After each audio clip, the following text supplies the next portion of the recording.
Welcome to this journey through one of the most disturbing cases recorded in the history of the American Northwest. Before we begin, I invite you to leave in the comments where you're watching from and the exact time you're listening to this narration. We're interested in knowing which places and what times of day or night these documented accounts reach. In the winter of 1883, 27 men ventured into the dense forests of northern Montana's Bitterroot Range. The logging and fur trade were booming businesses, drawing ambitious men to the untamed wilderness with promises of fortune. Their encampment, established near what is now known as Blackwater Creek, was meant to serve as a base for a season of trapping and hunting. Records show they were well equipped, well supplied, and experienced in frontier survival. The leader of the expedition, Jeremiah Holcomb, had organized similar ventures for over 15 years without incident. Yet, despite these favorable circumstances, only 9 men would ever emerge from those woods. The disappearance of 18 men represents one of the most perplexing mass vanishings in American frontier history. No bodies were ever recovered. No conclusive explanation was ever provided. The 9 survivors refused to speak of what occurred during those 3 months isolated in the wilderness. What follows is a reconstruction of events based on fragments of journals, local newspaper accounts, territorial records, and the few testimonies that emerged years later, when the survivors believed no one was listening. The official explanation, as recorded in the Montana Territorial Register, dated April 17, 1883, attributed the losses to harsh winter conditions and possible hostilities with native tribes. Yet weather records from that winter show unusually mild conditions, and the local Salish people had maintained peaceful relations with trappers for decades. Something else happened in those woods, something the survivors worked deliberately to conceal. This is the story of the Blackwater Creek hunting camp and the terrible secret that has remained buried for nearly a century.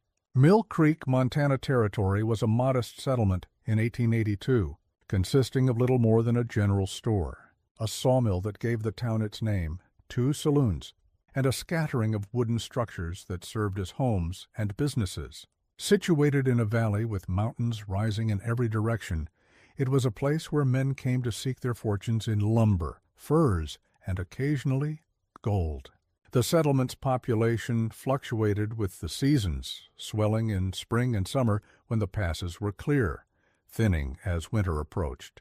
But there were those who saw opportunity in the harsh Montana winters, when fur-bearing animals grew their thickest coats and commanded the highest prices. Jeremiah Holcomb was one such opportunist. At 53 years of age, he had spent the better part of his life in the territories. Originally from Pennsylvania, he had moved westward as a young man, working as a surveyor before establishing himself as an organizer of hunting and trapping expeditions. By 1882, his reputation in Mill Creek and surrounding settlements was well established. He was known as a meticulous planner, a strict disciplinarian, and a man who brought his teams back alive. The Mill Creek Gazette from November 1882 contains an advertisement placed by Holcomb, seeking experienced men for winter expedition, 3 months' work, equal shares of profits, previous wilderness experience required. Inquire at Wilson's General Store. According to store ledgers preserved in the Territorial Archives, 26 men were eventually selected from among the applicants. They ranged in age from 22 to 48. Most had previous experience with Holcomb or came recommended by his associates. A few were newcomers to the territory but brought valuable skills or resources to the venture. The expedition was to be a commercial enterprise, primarily focused on trapping fur-bearing animals and scouting potential logging sites for a spring cutting cruise. December 3, 1882. The expedition departed from Mill Creek, 27 men in total, riding in 8 wagons loaded with supplies to last through winter and into spring. Territorial records list their names: Jeremiah Holcomb, Augustus Reed, Samuel Perkins, Thomas Fletcher, William Norton, Benjamin Lewis, Charles Winston, Jacob Miller, Isaac Thompson, Frank Wilson, Daniel Roberts, Joseph Davis, Henry Adams, George Stewart, Edward Collins, Michael Williams, Robert Taylor, John Anderson, James Martin, David Brown, Richard Evans, Christopher Hughes, Paul Mitchell, Peter Schmidt, Frederick Cooper, Howard Griffin, and Eli Watson. 9 would return: Holcomb, Reed, Perkins, Fletcher, Norton, Lewis, Winston, Miller, and Thompson. The rest vanished without a trace. The journey to their chosen hunting grounds took 11 days. They followed established trails, crossing the Clark Fork River before turning northwest into less charted territory. The terrain grew increasingly difficult: dense forests of pine and fir, steep ridges, narrow valleys cut by swift-flowing streams. According to Holcomb's journal, they encountered no other humans after the 4th day, though they did come across abandoned trapper cabins and the occasional prospect hole where some hopeful miner had tested the ground for gold. On December 14th, they reached their destination, a relatively flat area in a valley where 3 streams converged to form what Holcomb named Blackwater Creek, due to the dark coloration of the water stained by the tannins from surrounding vegetation. The site was well chosen from a practical standpoint: ample water, natural shelter from the prevailing winds, plentiful game trails visible in the light snow cover, and enough flat ground to establish a substantial camp. They immediately set to work constructing their winter quarters. The men were divided into teams, some cutting timber, others clearing ground, still others beginning the construction of the first cabins. Holcomb's journal from December 15th notes, "Work progresses satisfactorily. All men contribute according to their abilities. Weather holds fair. First cabin nearly complete by sundown. Expect to have all men under proper shelter within the week if conditions remain favorable." By December 21st, the camp was largely complete. 7 cabins arranged in a rough circle, with a larger central structure serving as mess hall and meeting place. A rudimentary stockade of sharpened logs surrounded the perimeter, not for defense against human attackers, but to keep large predators at bay and to prevent the pack animals from wandering. Standard procedure for wilderness encampments of that era. Holcomb established routines immediately. Men were assigned to hunting parties, trapping lines, camp maintenance, and guard duty on a rotating basis.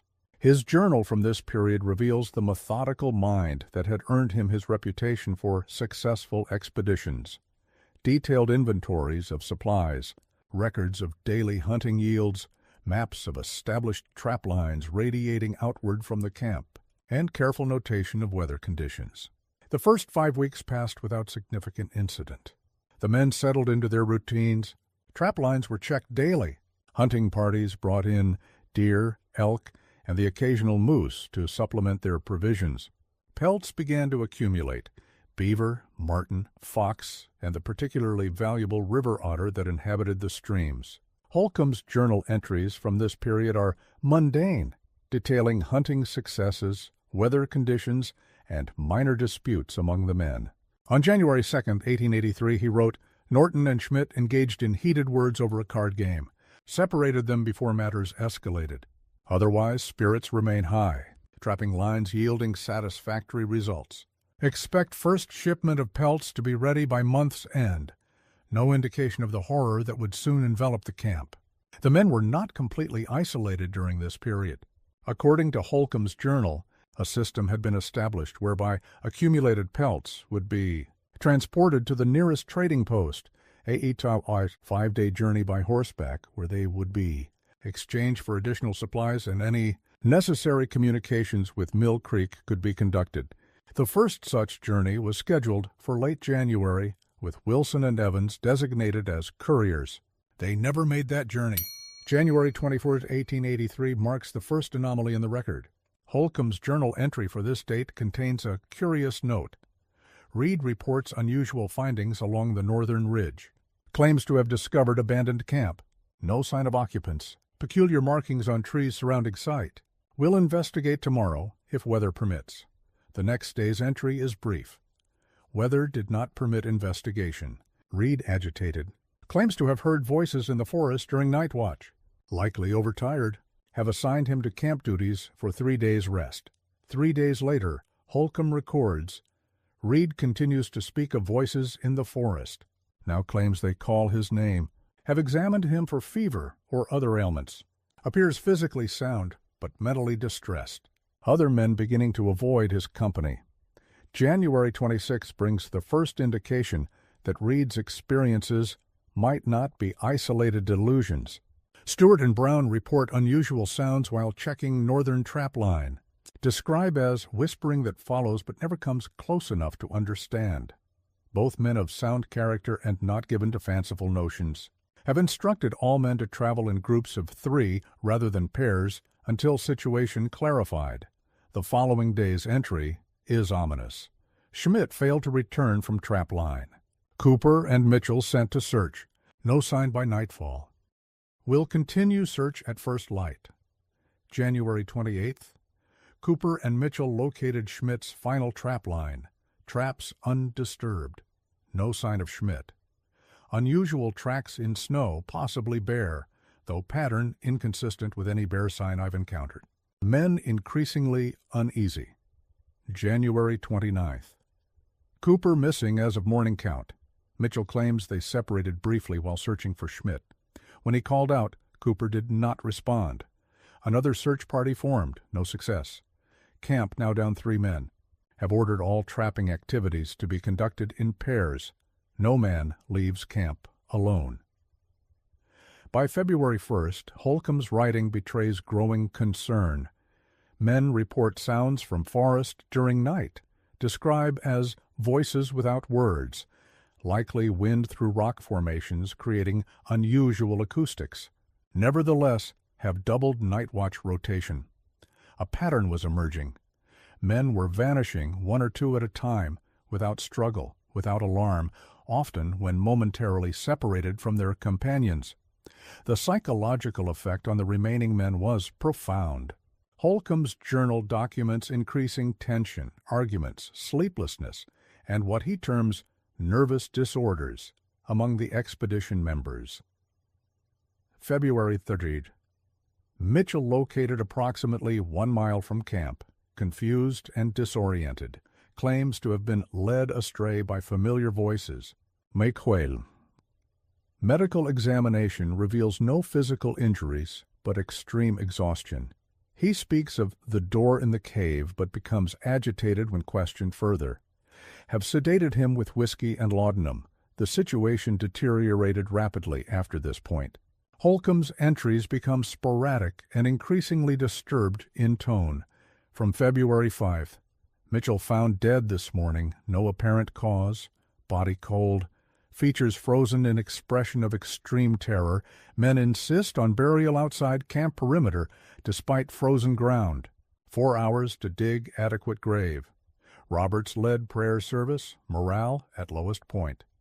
That same day, Watson, Hughes, and Taylor failed to return from hunting expedition.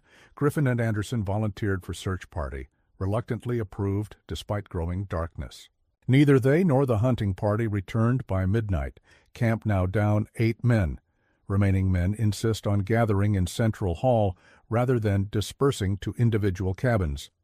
Have agreed to this arrangement for sake of morale.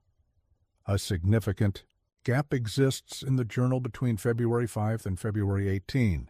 When entries resume, they are radically altered in character and content. Holcomb's normally precise handwriting appears shaky, hurried. He no longer records dates consistently, sometimes marking entries only as day or night. One undated entry simply reads, "They watch from between the trees. They are not what they appear to be."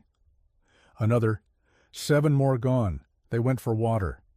The creek is only 200 yards from camp. We heard no struggle, no cries for help. They simply vanished between one moment and the next. Those remaining refused to speak of it, as if silence might protect us. The final entry, presumed to be from late February. We leave at first light, the 9 of us who remain. We burn everything we cannot carry. We tell ourselves we will reach Mill Creek in 10 days if we maintain steady pace. We tell ourselves we will be safe in daylight. We tell ourselves many things. What exactly transpired during those missing 2 weeks in February? The journal provides no answers. Later testimonies from the survivors are contradictory and often incoherent. The only other contemporary document from this period is a fragment of what appears to be a personal diary, presumed to belong to Benjamin Lewis, recovered among his effects when the survivors returned to Mill Creek. The fragment contains just 3 entries, undated. The singing comes from beyond the ridge now. Mitchell says it's coming from the cave, but there is no cave. Mitchell is not well. None of us are well. Reed says they're coming closer, says they wear our missing friends' faces like masks, says he can see what's behind the masks when they blink. He won't tell us what he sees. Holcomb ordered us not to speak of it, says speaking gives it power. But silence hasn't protected us either. We are 19 now. Tomorrow there will be fewer. The 9 survivors emerged from the forest on March 12, 1883, according to the Mill Creek Gazette. They arrived separately, not as a group. First came Reed and Miller, stumbling into town shortly after dawn. Winston and Thompson arrived at midday. The others straggled in before nightfall, with Holcomb being the last, arriving as darkness fell. Their physical condition was poor, but not critical. They showed signs of exposure, malnutrition, and exhaustion consistent with a difficult winter journey. But they bore no serious injuries, no frostbite, no wounds that might explain the loss of their companions. Their psychological state, however, was profoundly disturbed. The Mill Creek Gazette of March 14, 1883, reports, "The men appear greatly altered from when they departed some 3 months past. They start at sudden sounds. They avoid direct gaze. They speak little, and when pressed for details of their expedition, provide accounts so varied as to suggest deliberate obfuscation or mental confusion resulting from their ordeal. Their accounts of what happened varied so dramatically that authorities quickly became suspicious. Reed claimed they had been separated during a blizzard. Miller insisted there had been no blizzard, but rather an attack by an unidentified mountain tribe. Winston and Thompson refused to speak at all. The others provided contradictory versions of events, each inconsistent with known facts and with each other's testimonies. What they agreed upon was that 18 men had perished. How, why, and where remained contested. No coherent explanation emerged. The territorial governor, concerned about possible foul play, dispatched Sheriff James Blackwood, notably the grandfather of Theodore Blackwood, who would later investigate the incident, to interview the survivors and determine whether criminal charges were warranted. Sheriff Blackwood's report, preserved in territorial records, concludes, "While inconsistencies in their accounts raise suspicions, there is no physical evidence of wrongdoing. The men appear traumatized rather than guilty. I recommend medical attention rather than legal action." Doctors who examined the survivors noted unusual symptoms. Dr. Martin Whitaker's medical report states, "Subjects exhibit extreme aversion to darkness, insist on lamps remaining lit throughout night, react with disproportionate terror to certain sounds, particularly wind in trees or distant animal calls. Several report identical nightmare of being called into forest by familiar voices. Recommend continued observation." The territorial governor dispatched a recovery expedition on March 20th, guided by Lewis and Fletcher. According to the official report filed upon their return, they were unable to locate the hunting camp. Both guides appeared disoriented in terrain they should have known well. After 10 days of fruitless searching, the expedition returned empty-handed. This failure fueled speculation. The Mill Creek Gazette of April 2nd asks, "Were our guides deliberately misleading the recovery team? If so, what horrors are they attempting to conceal? If not, what phenomenon could so disorient men who had successfully navigated the same terrain just weeks earlier?" A second, larger expedition in June 1883 finally located the remains of the camp. They found the burned remnants of cabins consistent with Holcomb's journal entry about burning everything before departure.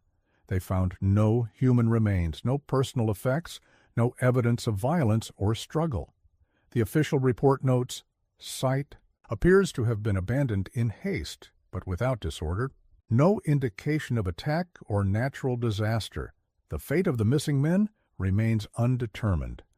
This expedition made another discovery not mentioned in the official report, but recorded in the private journal of Alexander Reynolds, the team's cartographer. Reynolds writes, "Located unusual cave formation approximately 1 mile north of campsite. Entrance partially concealed by fallen timber. Interior walls covered with markings unlike any I have encountered. Not Indian pictographs, not minor symbols, not natural formations. Geometric patterns that seem to shift when viewed from different angles. Expedition leader ordered cave sealed with dynamite after 2 team members reported hearing voices calling from its depths. Detonation successful. Entrance completely collapsed. The 9 survivors scattered after providing their testimonies. Records indicate most left Montana Territory entirely. Augustus Reed relocated to Oregon. Samuel Perkins moved to California. The others similarly dispersed across the country, maintaining no contact with each other according to available records. Jeremiah Holcomb remained in Mill Creek briefly before departing for Seattle in late 1883. His journal, which he had carried out of the forest, was donated to the Territorial Archives under the condition it remained sealed for 75 years after his death. It was finally opened in 1960, Holcomb having passed away in 1885, reportedly by his own hand. The mystery might have ended there, relegated to local folklore, had it not been for Theodore Blackwood, a graduate student at the University of Washington, who encountered Holcomb's journal while researching frontier settlements for his doctoral thesis in 1962. Blackwood became obsessed with the Blackwater Creek incident. His research notes, preserved in university archives, document a methodical investigation spanning nearly a year.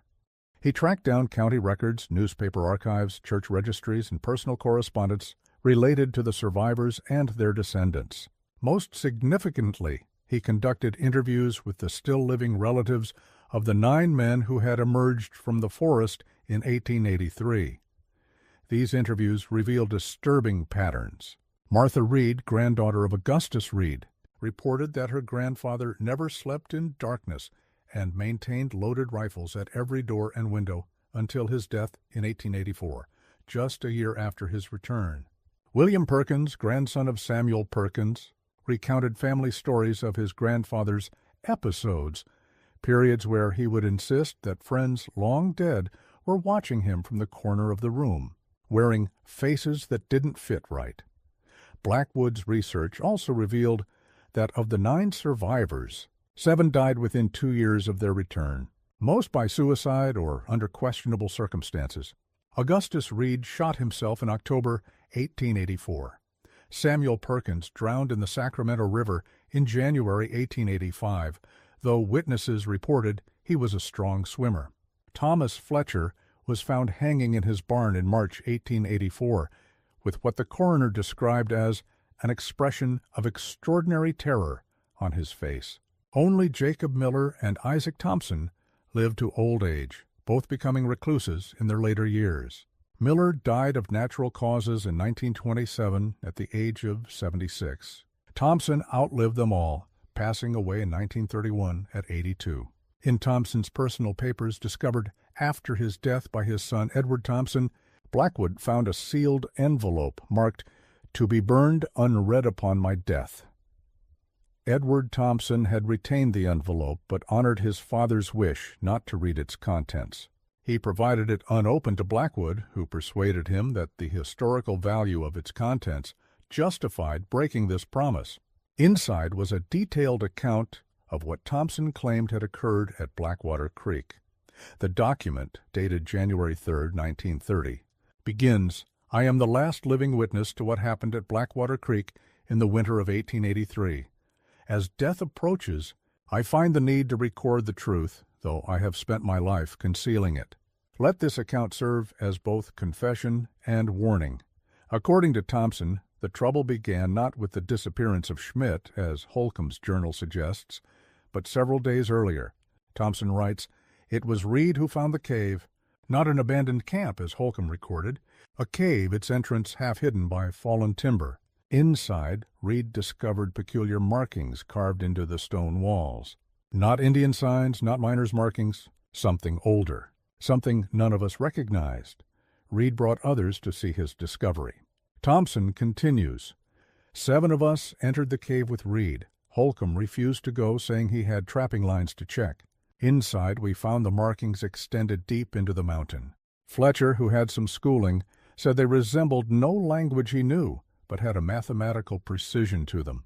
Roberts noticed they seemed to change when viewed from different angles, as if shifting under our gaze.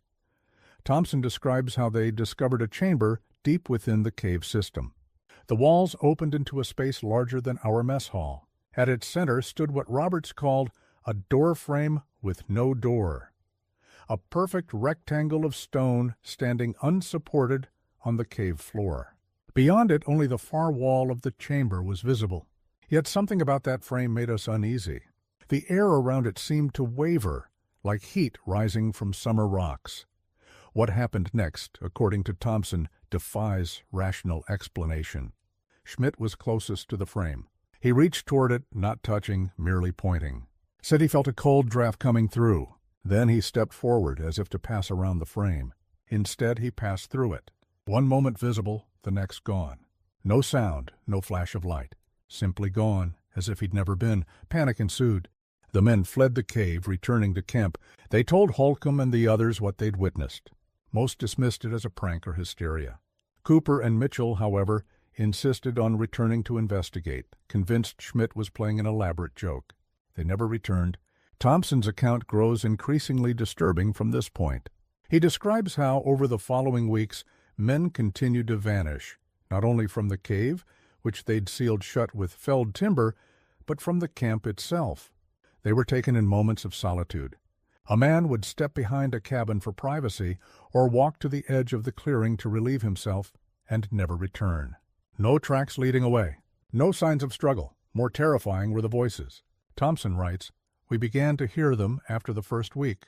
Familiar voices calling from the forest. Schmidt's voice.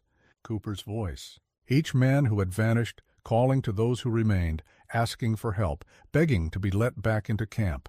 We maintained strict discipline. No one responded. No one ventured out after dark. But each night the voices drew closer. Each night they sounded less human." Most disturbing of all was Thompson's description of what they began to see at the forest's edge. They looked like our missing companions, standing just beyond the firelight, but wrong somehow. Their proportions subtly altered, their movements too fluid or too rigid, their faces expressionless, even when calling out in apparent distress, and their eyes. When the firelight caught their eyes, they reflected back not red as an animal's might, but a deep, impenetrable black. By February, according to Thompson, the survivors had split into factions. One group, led by Winston, advocated abandoning the camp immediately. Another, under Roberts, insisted they must find and recover their missing companions. Holcomb maintained they should wait for better weather before attempting the journey back to civilization. The breaking point came when Roberts and his faction ventured into the forest one morning, armed and determined to locate the missing men. They were 15 when they left camp, Thompson writes. By nightfall, none had returned. We heard their screams throughout the afternoon, distant at first, then closer, then abruptly silenced. When darkness fell, 17 figures stood at the forest's edge. Our missing companions, Roberts among them, all standing motionless, watching the camp, all wearing the same empty expression. The 9 who ultimately survived made their escape the following morning. They left in haste, taking minimal supplies, abandoning much of their equipment. Thompson's account becomes fragmented here, describing a desperate 10-day journey through the forest. "We did not travel as a group," he writes. "That was our salvation. We scattered, each man making his own way, using the sun and stars to maintain a southeastern course toward Mill Creek. By day, the forest was merely a forest. By night, Thompson never explicitly states what pursued them by night. He only writes, "They are not gone. They are never gone. They found a way through, and now they walk among us." They look like men, but they are not men. And they are spreading. The document concludes with a cryptic warning. If you encounter a man who does not cast a shadow at noon, who does not blink in strong wind, who speaks your name as if learning how the word tastes, run. Do not look back. Do not respond when he calls after you. What wears his skin is not a man at all. Theodore Blackwood became convinced Thompson's account, while perhaps distorted by trauma and time, contained elements of truth. His research notes show increasing preoccupation with verifying specific details. He consulted geological surveys to confirm the presence of cave systems in the area. He interviewed elderly residents of the region about local folklore predating the Blackwater Creek incident. He compiled a list of unsolved disappearances in the Bitterroot Range dating back to the earliest European explorations. Most significantly, Blackwood attempted to locate descendants of the 18 men who vanished. He found none. No death certificates, no estate records, no mentions in family Bibles or church registries. It was as if they had never existed beyond their names on Holcomb's expedition roster. Blackwood's faculty advisor, Professor Lawrence Merritt, became concerned about his students' increasingly erratic behavior. In a letter to the department chair dated May 12, 1963, Merritt writes, "Blackwood has abandoned all pretense of academic objectivity. He speaks of the Blackwater incident as if it were occurring in the present rather than 80 years past. He reports unusual sounds outside his apartment at night. He has taken to carrying a sidearm, claiming it contains silver bullets. Though I suspect this is merely a bizarre joke. I recommend a leave of absence." Before any action could be taken, Blackwood departed Seattle for Montana. His last known communication was a postcard to Merritt dated June 7, 1963.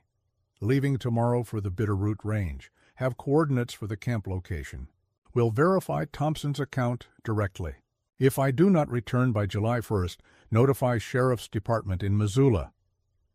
University records indicate Blackwood departed Seattle on June 8, 1963. He never returned. A search party found his abandoned campsite 3 weeks later. His research materials, including Thompson's account, were recovered intact. Blackwood himself was never located. The University of Washington's Department of History officially closed Blackwood's case in September 1963, listing him as missing presumed deceased due to wilderness accident. His research was archived, largely forgotten until 1968, when Professor Marion Leach discovered it while organizing departmental records. Leach, intrigued by Blackwood's findings, conducted her own investigation. She never ventured into the field, instead focusing on historical records and interviews with locals in the Bitterroot region. Her research uncovered a disturbing pattern. The area surrounding Blackwater Creek had been the site of multiple disappearances stretching back to the earliest European explorations. French trappers in the 1820s referred to it as la forêt qui prend, the forest that takes. Native legends spoke of a thin place where the boundary between worlds could be crossed under certain conditions. Most significantly, Leach discovered that the 9 survivors of the 1883 incident were not the only ones to emerge from the forest that season. Between March and October 1883, 11 strangers appeared in settlements throughout Montana Territory, men with no history in the region, men who could not or would not account for their origins, men who, according to local records, exhibited peculiar behaviors and mannerisms. Leach compiled a list of these individuals from territorial records, newspaper accounts, and church registries. Among them, John Smith, likely an assumed name, who appeared in Helena in April 1883, described in police reports as speaking in a monotone and standing motionless for hours. Arrested for vagrancy but escaped custody, no subsequent record. Thomas Green, who arrived in Butte in May 1883, established himself as a barber. Customers reported he rarely blinked and breathed only when speaking. Shop found abandoned in October 1883. No further record. William Jones, who took a position as schoolteacher in a small settlement near present-day Missoula in September 1883. School records note his unusual stillness and tendency to watch children without speaking. Disappeared after parents complained of children's nightmares. No subsequent record. The pattern was consistent. Men who appeared suddenly, exhibited unusual behaviors, integrated briefly into communities, then vanished without explanation. Leach found similar cases in neighboring territories and states, in subsequent years suggesting a gradual dispersal from the original location. Leach's research culminated in a monograph titled Echoes from Blackwater, Displacement and Identity in Frontier Catastrophe. The university declined to publish her work, citing methodological concerns. Leach resigned her position in 1969. Her subsequent whereabouts are unknown. The final document at the University of Washington's archive relating to the Blackwater Creek incident is a letter from Edward Thompson, son of survivor Isaac Thompson, to Professor Leach. Dated July 1969, it reads in part, "Your inquiry regarding my father's account has caused me considerable distress. I had hoped the document would remain unread, as he wished. Now that its contents are known, I feel compelled to share one additional detail. In his final years, my father became convinced he was being watched. He installed locks on every door and window of his home. He refused to go out after sunset. The night before his death, he called me to his bedside and said, 'They've found me at last. The ones who took Schmidt and the others, they wear their faces still, though it's been 50 years. I dismissed this as the rambling of a dying man. Now, having read your summary of his written account, I am less certain. Last week I saw a man standing across the street from my home. He remained motionless for hours, watching my house. When approached by a neighbor, he identified himself as Peter Schmidt, the name of one of the men who vanished in 1883. The neighbor thought nothing of it, but I remembered my father's stories. I am leaving town tomorrow. I advise you to abandon this line of research. The Blackwater Creek incident has largely faded from public memory. The area was incorporated into national forest land in the early 20th century. Modern maps no longer identify Blackwater Creek by name. The precise location of the hunting camp and the cave described by Thompson remain unknown. Yet occasionally reports emerge from the region that echo elements of the original incident. In 1922, a lumber surveying team of 5 men disappeared while assessing timber resources. In 1947, 3 hikers vanished from a marked trail, their equipment found neatly arranged beside the path. In 1958, a family of 4 went missing during a camping trip, their vehicle discovered with a flat tire at a Forest Service road turnout. Forest Service records from the 1940s through the 1960s document unusual animal behavior in the region. Birds falling silent in mid-song, game animals abandoning traditional territories, predators exhibiting uncharacteristic avoidance of certain areas. Rangers assigned to the district frequently requested transfers. Several reported hearing voices in the forest, particularly at dusk. These reports were systematically dismissed as the effects of isolation and difficult working conditions. In 1965, a geological survey was conducted in the region as part of a broader resource assessment. The survey team's report contains a curious footnote: anomalous acoustic properties observed in Sector G7. Sound appears to reflect in unpredictable patterns, creating impression of voices where none exist. Recommend further study by qualified acoustic specialists. No such study was ever conducted. A 1967 internal memo from the U.S. Forest Service's regional office references unauthorized excavation in the same area. Evidence of recent digging discovered by Ranger Patrol appears to be attempt to access cave system. No permits issued for archaeological or geological exploration in this sector. Recommend increased patrols. The subsequent patrol reports indicate no suspects were identified. What truly happened? to the 18 men who vanished from the Blackwater Creek hunting camp in 1883? The official explanation, harsh weather, possible conflict with native tribes, satisfies only the most cursory examination. The survivors' contradictory accounts suggest a deliberate attempt to obscure the truth.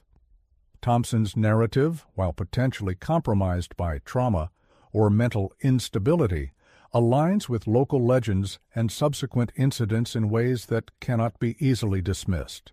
Perhaps most disturbing is the implication in Thompson's final writings that whatever the men encountered in the forest did not remain there.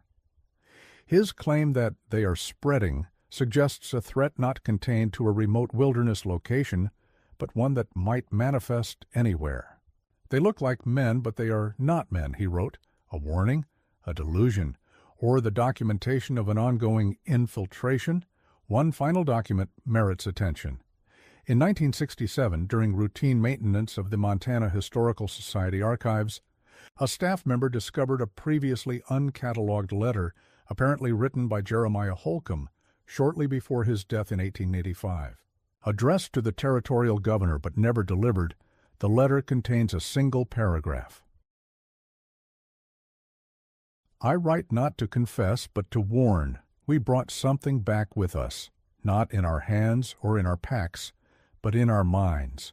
A door once opened cannot be fully closed. They watch me now as I write these words. They wear familiar faces, Schmidt, Cooper, Roberts, and the others. They stand at the corners of my vision, patient and expectant. They know I will join them soon, but before I do, know this. They are not confined to the forest any longer. They walk the streets of your towns. They sit in your churches and your council meetings. They may wear the faces of those you once knew. Trust nothing. Trust no one. The door stands open, and they continue to come through. The letter was filed. Away, dismissed as the ravings of a man descending into madness. Yet, in light of Thompson's account and the patterns uncovered by Blackwood and Leach, it takes on a more ominous character. In 1968, a curious incident occurred in Seattle.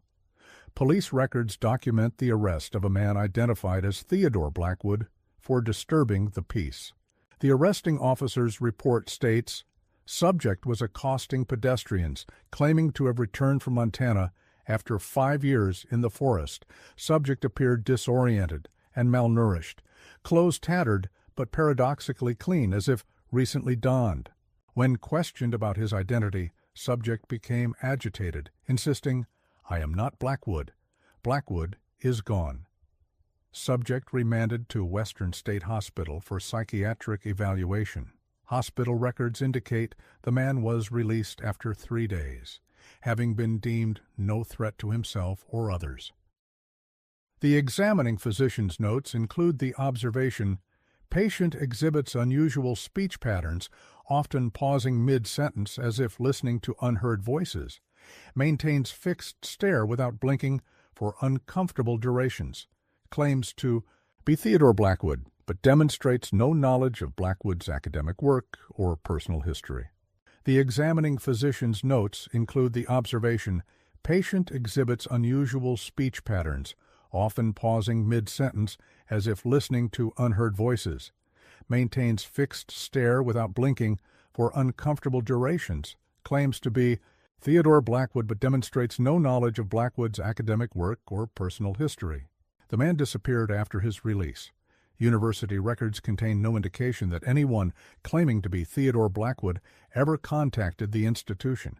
His family, when interviewed by a journalist in 1970, stated they had received no communication from him since his disappearance in 1963.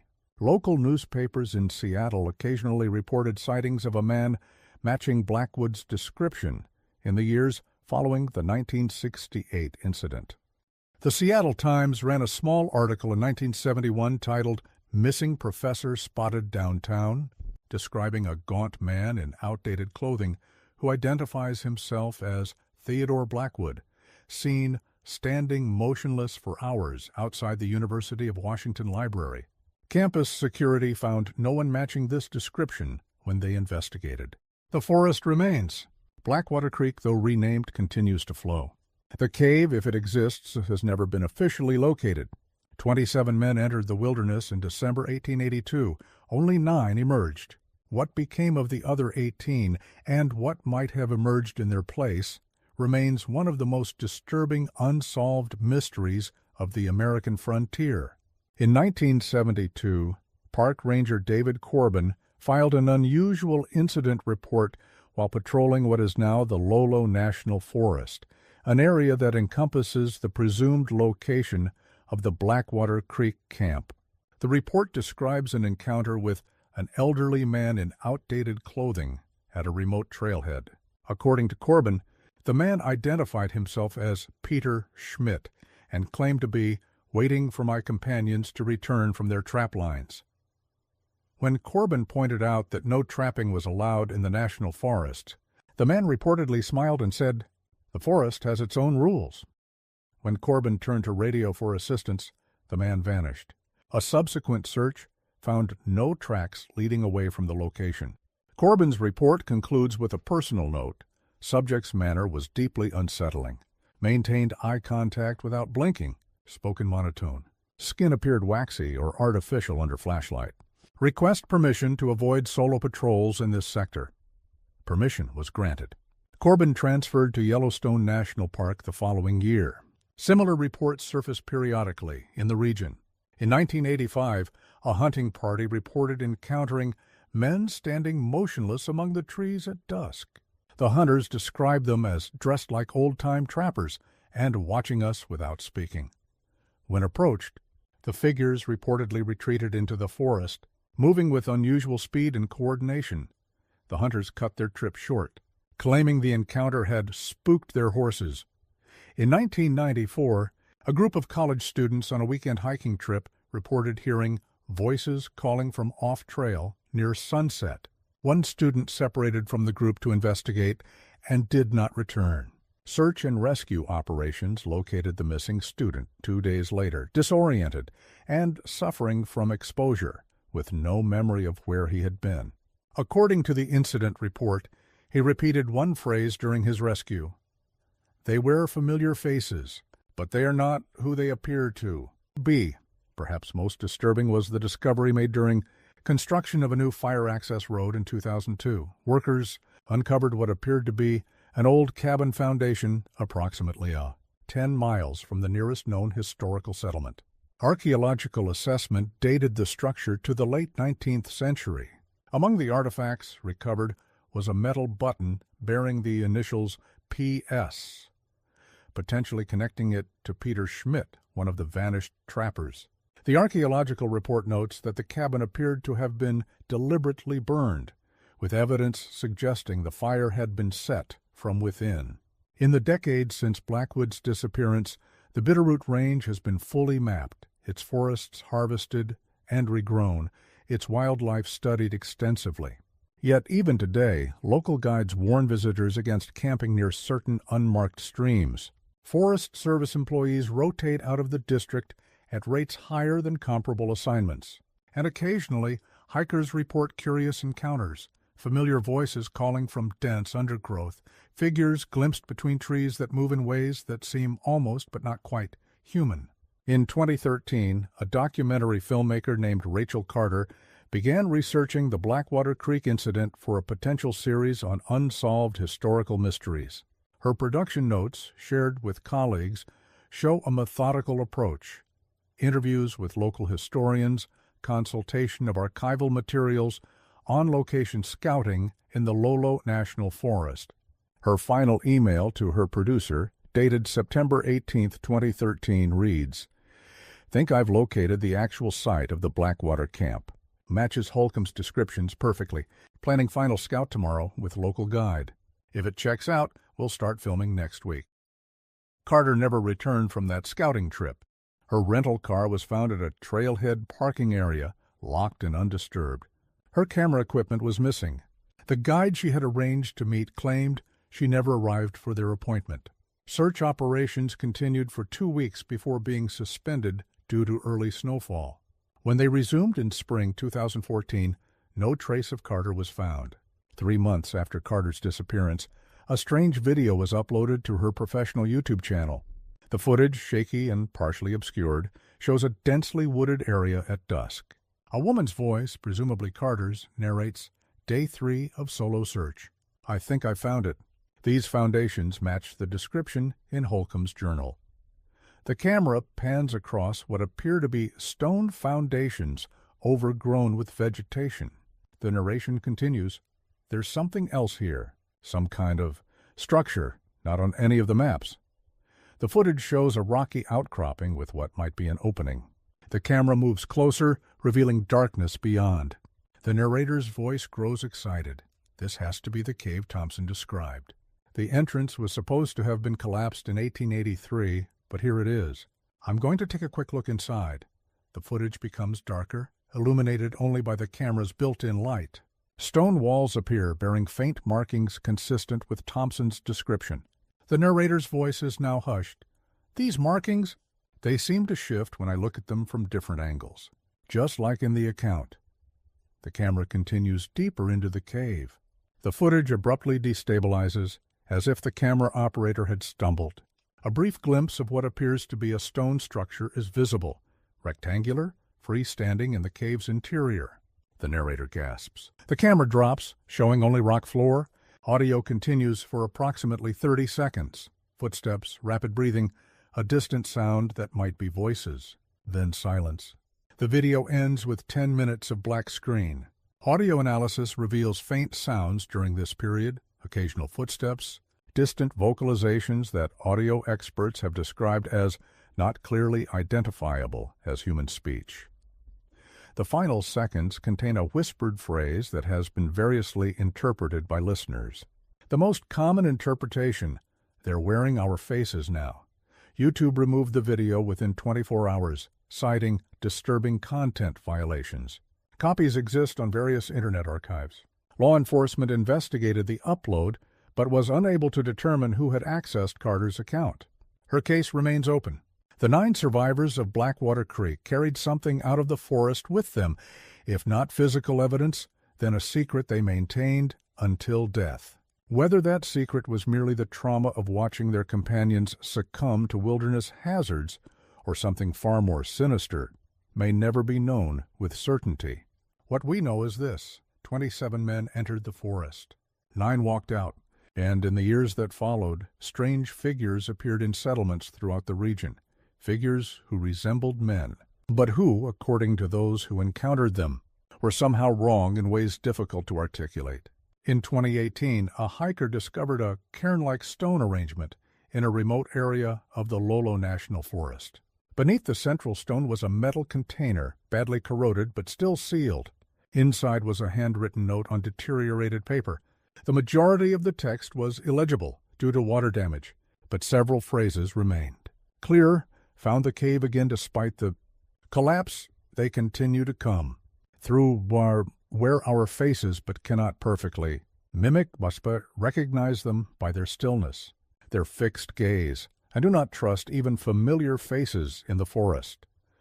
The note was signed T.B., potentially Theodore Blackwood, though handwriting analysis was inconclusive due to the paper's condition.